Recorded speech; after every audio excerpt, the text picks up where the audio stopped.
Hey guys, welcome to the Odink School of Mysteries. My name is Bear, and today we're going to talk about kind of I say it's controversial because people who don't know what they're talking about have made it controversial. Does that make sense? I'm just packing my tobacco pipe here. It's 2019. I have to say it's a tobacco pipe, otherwise people think I'm doing something else. So there's so a lot of you have come over from Jacob Israel's channel, and Jacob's a really good friend of mine, and we talk all the time. Not him per se. I want to make that clear. I'm not speaking specifically to him. But that brand, kind of his brand of YouTube channel, which is a little bit religious, a little bit on the prophecy side, a little bit on the conspiracy side, those kind of channels. I don't want to say any specifically because I'm not that kind of person. But they use the axiom, as above, so below, wrong. And they use it wrong a lot.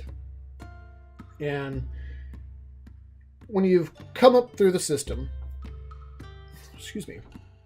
the mystery school system, these are things that you learn as you go, and it's just kind of it's just one of those things you just kind of take for granted that, okay, well, this is just what that means.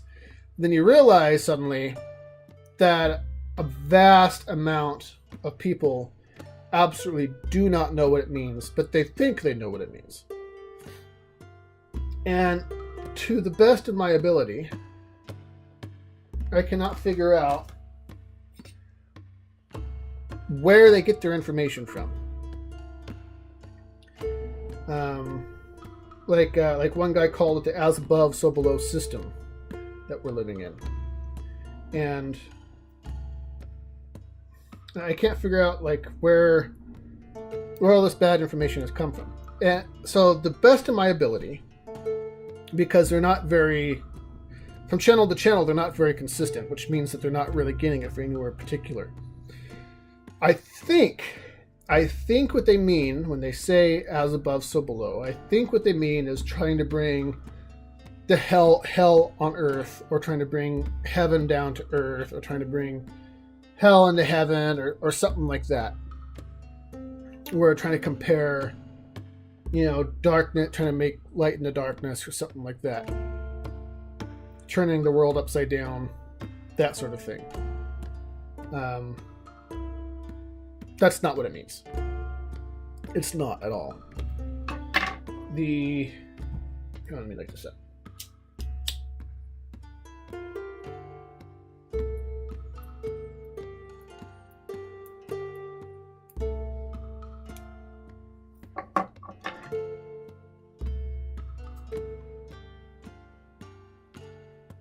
Sorry, I should have had this lit before I started.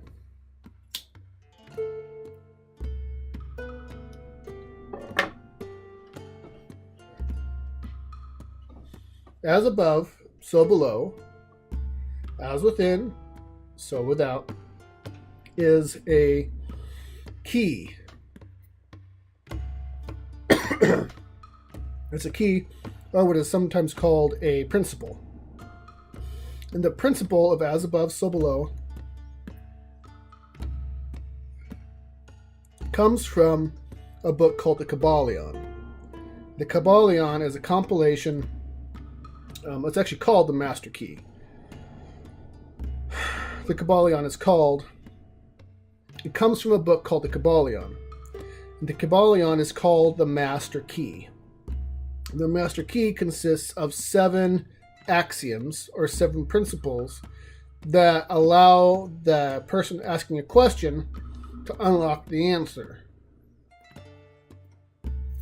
And it's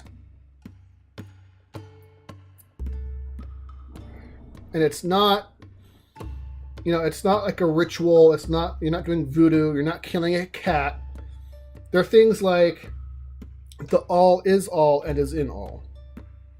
speaking to the first cause or the creator of the universe.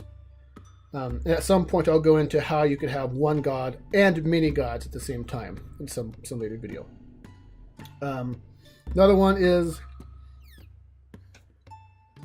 the principle of correspondence, which we haven't talked about yet. Another one is the principle of polarity, which we have talked about. The principle of polarity, remember, you have two poles. Everything is dual. Another one is the principle of gender, which we have covered in the last video. There's the principle of vibration, which simply says that everything vibrates, everything moves. All things are in the process of becoming. Nothing is stationary. Nothing is standstill. There's a lot of these like that, and they're called keys. Like, you've heard of the Key of Solomon, you've heard of the Master Key, you've heard of the Keystone, you've heard of all of these. A key, in mystery school terminology, with very rare exceptions, is simply an axiom of some kind. Like, the key to the door of the underworld is 3, my name is Unity. So it's just it's an axiom that what you do is, if you have a question or you need to understand something, you put that, whatever that is, that phrase is, over top of your question, over top of the thing you're trying to understand, and it helps illuminate it for you. It unlocks the door so you could kind of see what's behind it. And some of them are more complicated than others. Among these 7 axioms, among these 7 keys, or the 7 principles of the Kabbalion, is as above, so below. And all it means is that the universe is a fractal. The universe is built in patterns. So, what do I mean by this? Basically, it's just saying that patterns repeat themselves over and over and over and over again. Okay, so, for example, you have an atom, let's say.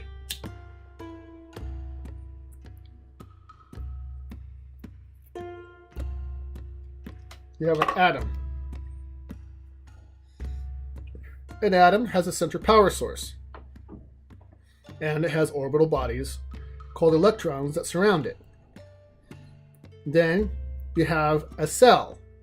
A cell has a central power source, and it has orbital bodies that surround it. And I guess you could call them organs. A human has a central power source called a heart, and around it you have orbital bodies that surround it. You have a planet. A planet has a central power source in the core with orbital bodies, or I guess you call it layers of settlement and water and people and livestock and all that surround it. You have a solar system, center power source, and you have planetary bodies that surround it. We're kind of basically back to an atom again. Then we end up at a galaxy. A galaxy has a center power source and orbital bodies that surround it. And then we're back to a cell. See what I'm saying? So for each... I was speaking really fast there, I'm sorry. But for each step you take, the complexity increases dramatically. Like, there's probably an infinite amount of complexity between an atom, say, and a cell. There is an infinite amount of space and complexity between each step. But the pattern is always there. The pattern keeps repeating. So, I can't get this damn thing to stay lit. Sorry, I should have taken care of this before I started recording.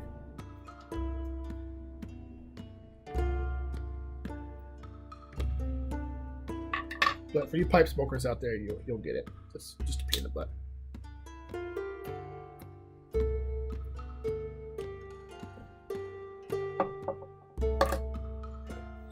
So that's all as above, so below means. So in a practical working sense, it's known in the mystery schools, including the mystery schools of the Norse, even though it's not expressly said in the texts, it is fairly well known in the mystery schools that the creator of all things, God, created man in his own image. Okay. Knowing this axiom, knowing that pattern will always repeat itself over and over again,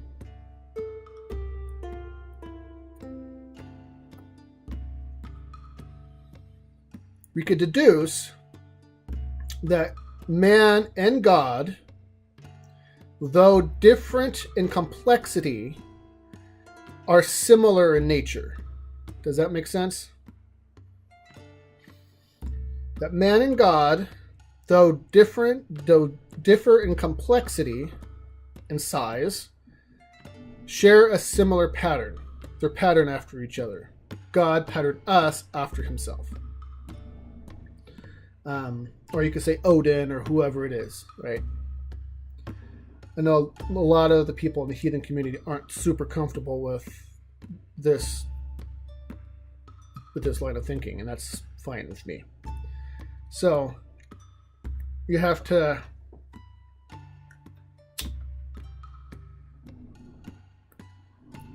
so the question becomes,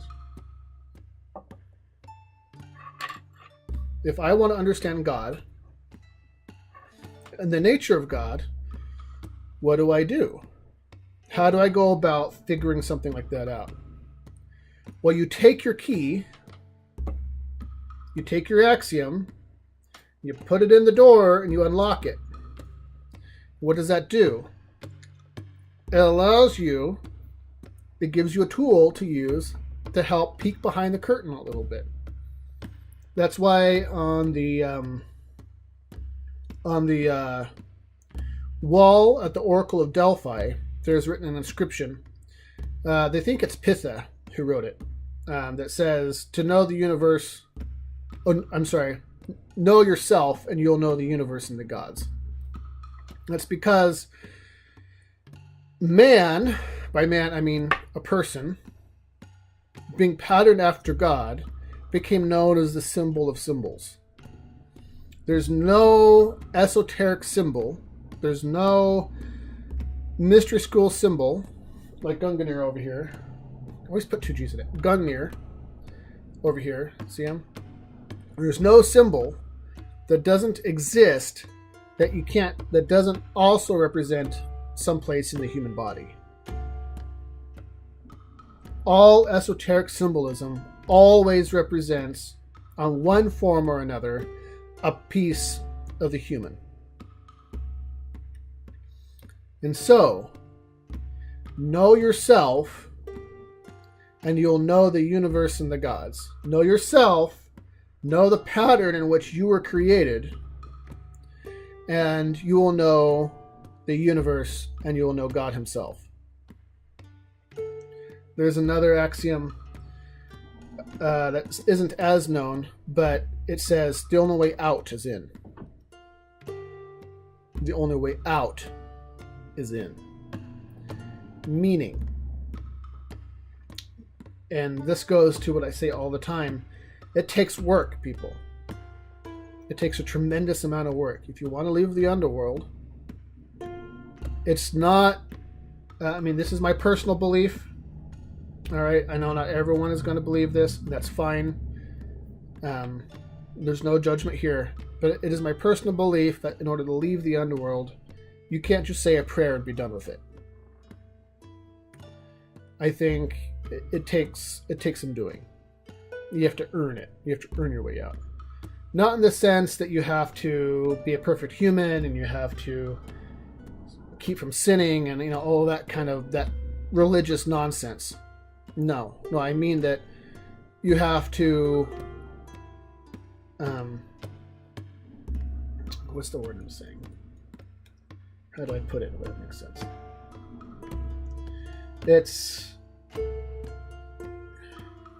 I don't even know how to put it.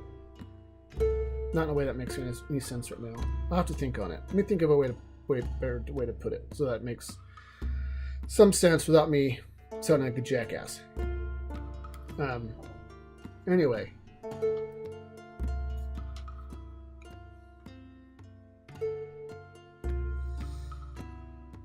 So, narrow is the gate and crooked the road that leads to immortality. I'm not talking about bodily immortality. I'm talking about leaving the underworld. I think the gods, if you're polytheistic, or God himself, if you're monotheistic, you really have to want it. You really have to want it. You have to be willing to put time and attention into it. It's like a pastor of mine once said that Jesus didn't come to bring religion, he came to bring relationship. And like with all relationships, it takes time. And part of that is understanding yourself so that you can understand something that's bigger than you are. Does that make sense? I've got to come up with a better way of explaining it. I have to, because otherwise I'm going to sound like a jackass. And I don't want to sound like a jackass. I want you to like me so you stick around. Anyway. So that's what as above, so below means. It means that the patterns repeat themselves. If you want to know about Odin, you have to look at yourself. If you want to know the nature of good and evil, you have to look at yourself. You want to know the mysteries of the planets, you have to look at yourself. Because the patterns repeat themselves over and over again. And without that knowledge and that understanding, a lot of the super secrets of the universe are lost. Really, I should say before we leave, really what most of this is, most of what we deal with here is pattern recognition. Most of it, a lot of it, is just pattern recognition. You read the story of Odin and you see this element, and this element, and this element, and this element in the story, and then you go read the story of Theseus. He's the one who kills the Minotaur in the labyrinth. You go, oh, this element and this element and this element are really similar to each other. The labyrinth seems a lot like the underworld. The Minotaur seems a lot like the suffering and dying that happens in the underworld. And the rope he ties himself with sounds a lot like the noose that Odin wears when he hangs from the world tree. See what I'm saying? And you see, so you have Odin who hangs from the world tree and is pierced by a spear. And then you say, oh crap. What's the name of the ship on Aliens? The new Alien movie? I always forget his name. It's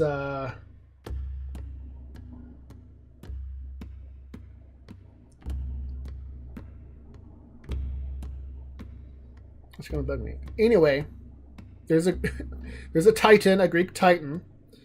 It's gonna bug the crap out of me. I'll put it in here somewhere. I'll look it up and then I'll just add it. He brings fire or wisdom, the transformational knowledge to the humans. Zeus hates that and he hangs him from a mountain. And then you have Jesus who comes, he brings transformational knowledge to the people. The devil hates it, he hangs him from a tree. And then so you have a variety of these. There's actually it's common enough that there's actually a subcategory of dying god myth called the hanged gods. And there's a bunch of them. And so, you start saying, okay, well, that's weird. How come you have the same elements?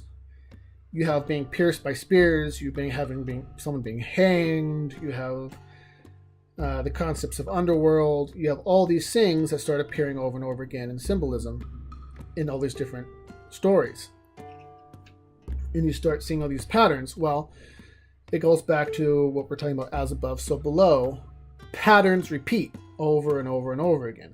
And once you understand that, understanding the nature of the universe starts to kind of open up to you a little bit. It's not so difficult. You're like, well, I'm seeing this happen. Let's see if I can see this pattern somewhere else. And if I do see the pattern somewhere else, I'm probably on the right path to finding something that's true. So, That's all I got. I didn't mean to go off on that tangent. I apologize. I hate having to edit my videos. I try really hard not to. So I'm not going to cut it out. You're going to have to see me be vulnerable and struggle to communicate something to you.